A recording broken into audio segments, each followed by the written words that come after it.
the end of the last chapter, David had time with Shmuel.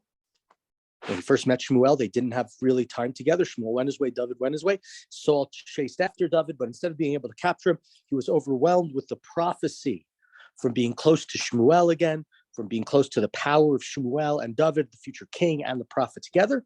And with that, we could start chapter 20. Vayivrach David minayot barama vayavo vayomer lifnei Yehonatan me'asiti me'avoni u'mechatati lifnei avicha ki mevakkesh et nafshi.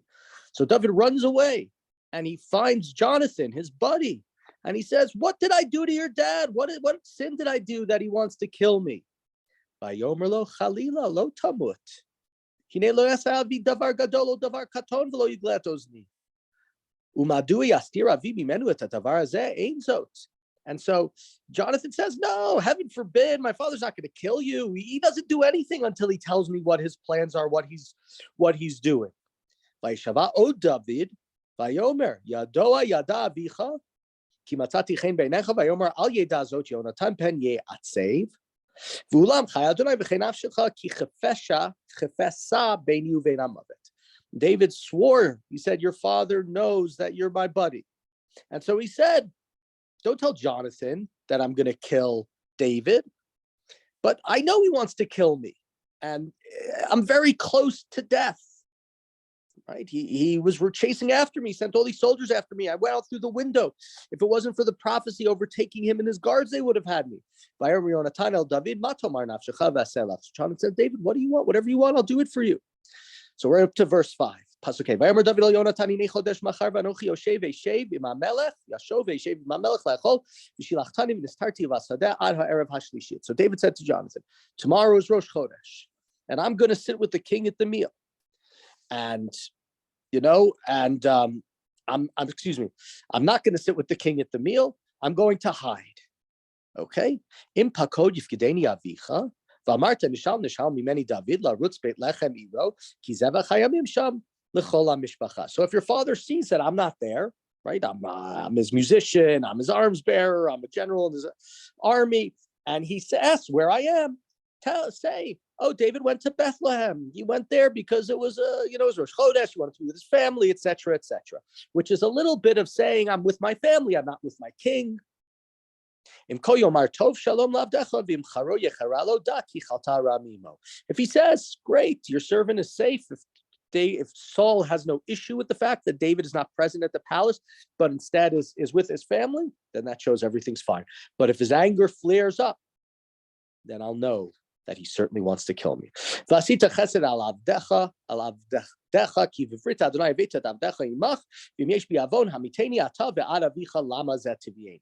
And so David says to Jonathan, "So deal with me, your servant, faithfully. We have a brit, we have a covenant together. And if I'm guilty, if I've done something wrong, just kill me already. I don't want to go back to your father. I don't want to go through that. Just be done with it." And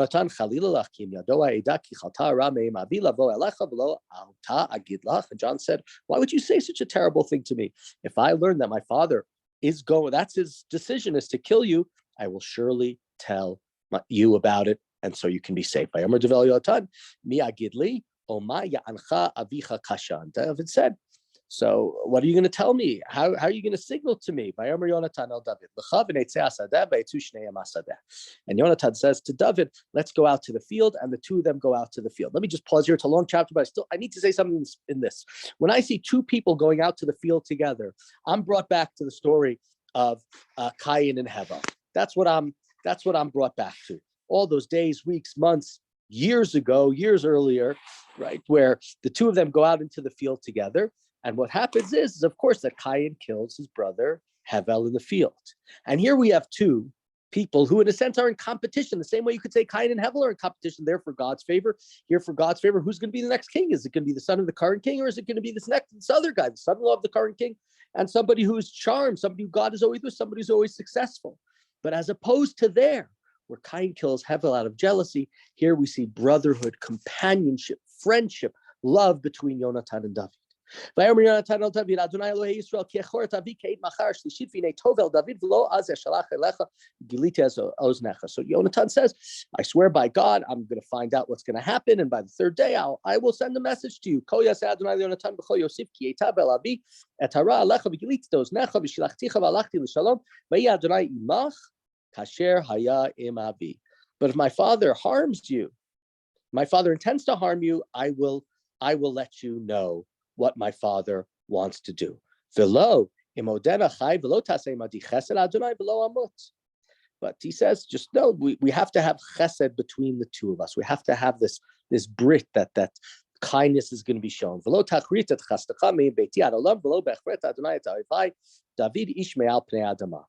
And you need to continue to be faithful and to show kindness to my family even after David has wiped out the rest of his enemies.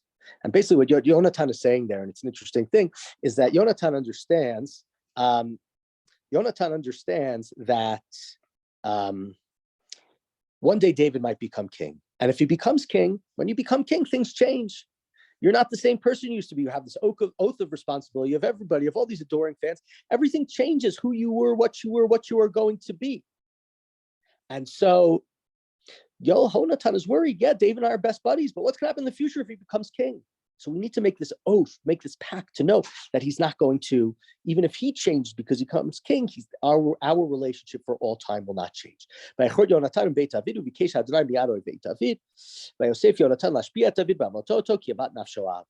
And so they make this pact together, and Jonathan, out of his love of David, swears again to David because they love him very much. And now, how is this going to happen? How he's going to signal it to him? And this is, of course, we started already, but this is the Haftorah that's read when Rosh Chodesh is on Sunday. Happy Rosh Chodesh to everybody! But if Rosh Chodesh is on Sunday, this is the Haftorah that's read. So he said, tomorrow is going to be Rosh Chodesh, and you're going to be missed, right? Your seat's going to be empty. You're right there near the head of the table. And so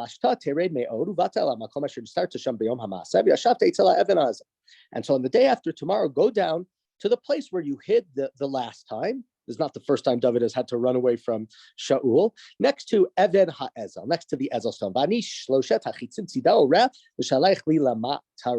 I'm going to shoot 3 arrows to one side, as though I was shooting at the mark. There's a archery range there or something. And I'm going to send out my boy, my arms bearer, my assistant, to go and find the arrows. Im amor omar lana'ar hinei achitzim mimcha v'hinei kachenu uva ki shalom lacha v'ein davar chai Adonai. If I say to my assistant, hey, the arrows are on this side of you, just know that everything is safe. But if I say the arrows are past you, the arrows are beyond you, the beyond you means get out of here, keep going, run away. My father wants to kill you. And the promise we made, it's going to go forever. Second pause, I need to say this. Many, many years ago, I heard from Rabbi Norman Lamb of blessed memory, talked about this chapter, and he talked about sort of the butterfly effect, where people do things and they don't realize the significance of their actions. This Na'ar, this assistant of Yonatan, thinks he's going to gather some arrows for Yonatan. We're in the archery range. I'm going to get him the arrows so he can continue with his usual shooting practice. He'll know how to kill the Philistines on the battlefield. What he doesn't realize, this arms bearer, he's not just going and collecting arrows. What he's doing is he's ensuring the future dynasty of Israel. And Rabbi Lamb spoke about at length that his memory should be for a blessing, and it certainly is, about how we don't understand what our actions are and what we do and the effects that it can have doing small tasks or large tasks. Let's go on. Verse 24. David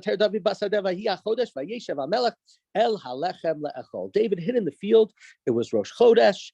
Everybody sat down to eat. Vayeshev Amelech al Moshavo Kapam Bapam El Moshav Hakir Vayakam Yonatan Vayesheva Avner Mitzad Shaul Vayefked Makom David.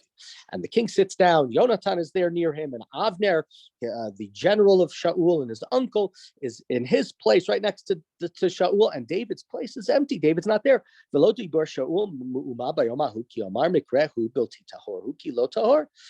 Shaul didn't say anything. He said it's accidental. He might have become unclean. He's not going to eat from the sacrifices. There are all sorts of reasons. And now it's on the second day. Okay. Vayifked makom David. And David, again, his place, his seat is empty. This is before Eliyahu Hanavi, so it's not as if he was giving up his seat for Eliyahu Hanavi. And Saul turns to David. Saul turns to Jonathan and says, "Where is the son of Yishai?" We've pointed this out before. When Saul demonstrates his hatred, he can't even say David. Shaul says Ben Yishai, can't even say the name because he hates David so much at this point. Vayan Yonatan el Shaul nishal David meimadiad Beit Alechem. He said, David asked me if he could go to Beit Lechem. He begged me, really wanted to go to see his family. Vayomer shalcheni na ki zevach mishpacha lanu ba'ir v'utziva liachi v'atayim matzati chem beinechem latana veret achai al kei lo v'ala shulchan hamelech. And he said to me, we have a big family feast. It's our Thanksgiving. And, he begged me that he could go, do me a favor, let me go. And so that's why he's not here. Vayicharaf shul bihonatan. Vayomer lo ben navet hamardut.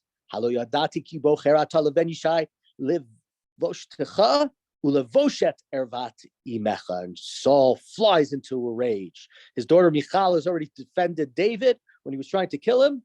His daughter Michal, and now also his son Yehonatan. And he says, "You're rebellious. You're the son of a rebellious woman. You are siding with," again, not David, Ben Yishai, the son of Jesse. Shame to you, shame to your mother's nakedness, i.e., I wish you had never been born. He says,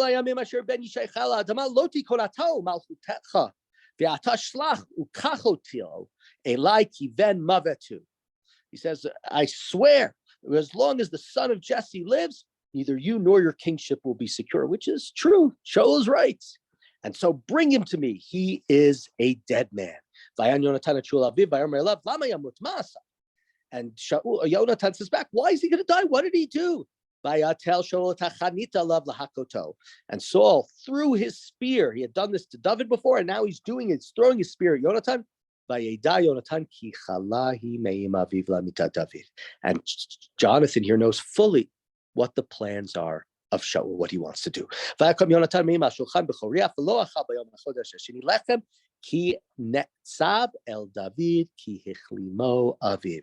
Jonathan rose up from the table enraged. And there was no food on that second day because his father was so upset. And because his father humiliated him, Jonathan runs away. Vayiva boker. So now it's the third day, and the sim was supposed to happen on the third day. David v'na'ar katonimo. And Jonathan goes out to the field with David, and he's accompanied by a young boy, right? The young boy, the butterfly effect, doesn't realize what he's doing. Vayomer l'naro, rutz mitzah na tachitzim asher anochi moreh hanar, ratz v'hu yara hachitzi lahaviro. He said to the boy, run ahead and find the arrows that I shoot. And as the boy ran, he shot the arrows past him. And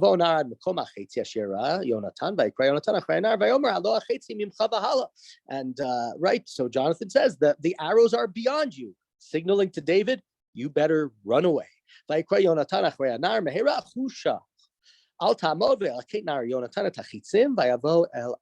Jonathan calls after the boy and he says, hurry, don't stop. More, fortune, you need to get the heck out of here, David. Run as fast as you can. And he comes back to his master. The young man didn't know at all what he was doing. They knew what was going on. Jonathan gives the arrows, the bow, bring it all back to the city. I will come back on my own. Hana arba. So when the boy got there and he started to leave, the David come negev vayipol apav artza v'yishtachu shlosh pamim vayishku ish et re'eu vayifku ish ad re'eu ad David hitil. And the young man leaves, and David comes out from the field. Interestingly, David needs to thank Yonatan. He should have run. Yonatan telling him, not only the arrows are beyond you, signaling you should leave, but he says, go quickly, keep going, they're further. Right? Yonatan is saying, get the heck out of here as fast as you can. But David doesn't. David comes out of the forest. He needs to thank Yonatan for what Yonatan is doing for him. Yonatan, David might not know as much, but is sort of risking his life, risking his relationship with his father. And David bows down to Yonatan 3 times. It's Purim soon. Mordechai doesn't bow down to Haman. The rabbis have to explain that because there's no issue of bowing down to another human being. You're allowed to. And they hug, they kiss, they're crying. Vayomer Yonatan leDavid, lech l'shalom asher nishbanu shnenu anachnu b'shem Adonai lemor Adonai yeh beini uveinecha uvein zari uvein zarecha Zaracha ad olam. And Yonatan says to David, go in peace. We are bound. We are bonded together. We are sworn to each other. And as God is my witness, our children forever will remain linked and will have this oath together. And so we have a chapter here with Shaul hating David, Shaul wanting to kill David, and Yonatan, his selfless nature. He doesn't care about himself. He wants what's best for the country. He wants what's best for the people. And he understands that is probably, even though he's a great person himself, everything that Yonatan does shows greatness in terms of his leading battles, in terms of his friendship with David, protecting David. He shows his selfless nature. And David here shows the appreciation. What's going to happen in the future? We don't know. Let's make this oath. But David is on the move, and we'll conclude with this. And this is once again, right? We said this before. Shmuel shows up in the house of David, pours the oil over him. You're going to be the next king. And everything looked great. He's the king's musician. He's the king's arm bearer. He's the king's general. He's married to the king's daughter. And everything else, now it looks like a disaster. It looked like it was going to be smooth, easy sailing. Life is not easy sailing.